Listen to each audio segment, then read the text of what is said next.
Hi ನಮಸ್ಕಾರ ಎಲ್ಲರಿಗೂ welcome back to my channel. ಇವತ್ತಿನ ವಿಡಿಯೋದಲ್ಲಿ ಗಿಣ್ಣದ ಪುಡಿಯಿಂದ ಗಿಣ್ಣವನ್ನು ಯಾವ ಥರ ಮಾಡೋದಂತೇಳಿ ನೋಡೋಣ. ಇವಾಗೆಲ್ಲ ನಾವು ಗಿಣ್ಣವನ್ನು ತಿನ್ನೋದಕ್ಕೆ ಆಕಳು ಡೆಲಿವರಿ ಆಗೋದನ್ನೇ ಕಾಯಬೇಕಂತೇನಿಲ್ಲ. ಗಿಣ್ಣದ ಪುಡಿ ಇದ್ದರೆ ಸಾಕು, ನಾವು ಆರಾಮಾಗಿ ಗಿಣ್ಣವನ್ನು ಮಾಡಿಕೊಂಡು ತಿನ್ಬೋದು. ನಾವು ಮನೆಯಲ್ಲೇ ಗಿಣ್ಣವನ್ನು ರೆಡಿ ಮಾಡ್ಕೊಳ್ಳೋಕ್ಕೆ ಏನೇನೆಲ್ಲ ಇಂಗ್ರೀಡಿಯೆಂಟ್ಸ್ ಬೇಕಂತೇಳಿ ನೋಡೋಣ ಬನ್ನಿ.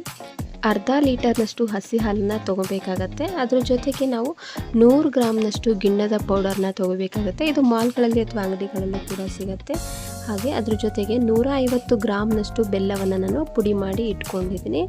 ಒಂದು ಏಲಕ್ಕಿಯನ್ನು ಚಿಕ್ಕದಾಗಿ ಕುಟ್ಟಿ ಪುಡಿ ಮಾಡಿ ಇಟ್ಕೊಂಡಿದ್ದೀನಿ. ಇದನ್ನ ಅಷ್ಟು ಹಾಕಬಾರ್ದು, ಸ್ವಲ್ಪ ಅಷ್ಟೇ ಹಾಕಬೇಕಾಗತ್ತೆ.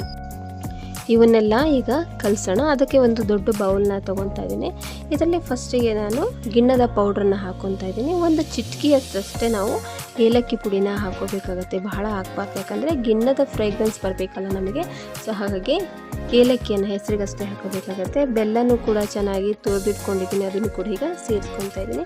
ಅರ್ಧ ಲೀಟರ್ನಷ್ಟು ಹಸಿ ಹಾಲನ್ನು ಸ್ವಲ್ಪನೇ ಹಾಕ್ಕೊತ ಕಲಿಸ್ಕೊಳ್ಳೋಣ.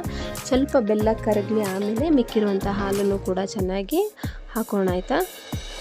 ಇವಾಗ ಬೆಲ್ಲ ಚೆನ್ನಾಗಿ ಕರಗಿದೆ. ಸೊ ಹಾಗಾಗಿ ನಾನು ಉಳಿದಿರುವಂತಹ ಹಸಿ ಹಾಲನ್ನು ಕೂಡ ಹಾಕ್ಕೊಂಡು ಚೆನ್ನಾಗಿ ಕಲಿಸ್ಕೊತಾ ಇದ್ದೀನಿ. ಬಹಳ ಈಸಿಯಾಗಿ ನಾವು ಮನೆಯಲ್ಲಿ ಗಿಣ್ಣವನ್ನು ಮಾಡ್ಕೊಬೋದು.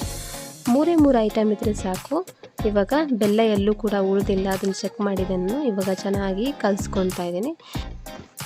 ನೀವೇನಾದರೂ ಫಸ್ಟ್ ಟೈಮ್ ನನ್ನ ಚಾನಲಲ್ಲಿ ವಿಡಿಯೋಗಳನ್ನ ನೋಡ್ತಾ ಇದ್ರೆ ನನ್ನ ಚಾನಲ್ಗೆ ಸಬ್ಸ್ಕ್ರೈಬ್ ಮಾಡೋದನ್ನ ಮರಿಬೇಡಿ, ಓಕೆನಾ. ಇವಾಗ ಚೆನ್ನಾಗಿ ಕಲಿಸ್ಕೊಂಡಾಗಿದೆ. ಇವಾಗ ಒಂದು ಕುಕ್ಕರನ್ನು ಪ್ರೀಹೀಟ್ ಮಾಡೋಕ್ಕೆ ಇಟ್ಟಿದ್ದೆ ನಾನು. ಇವಾಗ ಇದು ನಾನು ಕೇಕಿನ ಪ್ಯಾನ್ನ ಇಡ್ತಾಯಿದ್ದೀನಿ. ನೀವು ಪ್ಯಾನ್ ಇಲ್ಲ ಅಂತ ಅಂದ್ರೂ ಕೂಡ ನಿಮಗೆ ಅಗಲವಾಗಿರುವಂತಹ ಮುಚ್ಚಳ ಅಥವಾ ನೀವು ಟಿಫನ್ ಬಾಕ್ಸ್ ಇರುತ್ತಲ್ಲ ಅದನ್ನು ಕೂಡ ಇಟ್ಕೊಬೋದು. ಇವಾಗ ಕಲಸಿರುವಂತಹ ಗಿಣ್ಣದ ಹಾಲನ್ನು ಇದರಲ್ಲಿ ಮಿಕ್ಸ್ ಮಾಡ್ಕೊತಾ ಇದ್ದೀನಿ. ಈಗ ಸ್ವಲ್ಪ ಬೆಲ್ಲ ತಳದಲ್ಲಿ ಉಳಿದಿದೆ, ಅದನ್ನು ತೆಗಿಯೋಣ. ಇವಾಗ ಇದಿಷ್ಟು ಹಾಲನ್ನು ಈಗ ನಾವು ಒಂದು 25 ನಿಮಿಷ ನಾವು ಚೆನ್ನಾಗಿ ಕುದಿಸ್ಕೊಬೇಕಾಗತ್ತೆ. ಇದಕ್ಕೆ ನಾನು ರಬ್ಬರ್ನ ಹಾಕ್ತಾ ಇಲ್ಲ, ಸೀಟಿ ಅಷ್ಟೇ ಹಾಕಿದ್ದೀನಿ, ಆಯಿತಾ. ಈಗ 25 ನಿಮಿಷ ಆದಮೇಲೆ ನಿಮಗೆ ತೋರಿಸ್ತಾ ಇದ್ದೀನಿ ಗಿಣ್ಣ ಯಾವ ಥರ ರೆಡಿಯಾಗಿದೆ ಅಂತ ಹೇಳಿ.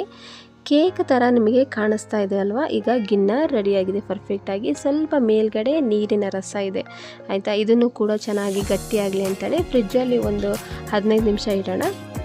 ಫ್ರಿಡ್ಜ್ ಇಲ್ಲ ಅಂತ ಅಂದರೆ ನೀವು ಒಂದು ದೊಡ್ಡ ಅಗಲವಾಗಿರುವಂಥ ತಟ್ಟೆಯಲ್ಲಿ ನೀರನ್ನ ಹಾಕಿ ಇದನ್ನು ಕೂಡ ಇಟ್ಟರು ಕೂಡ ನಿಮಗೆ ಗಟ್ಟಿಯಾಗುತ್ತೆ, ಸರಿನಾ.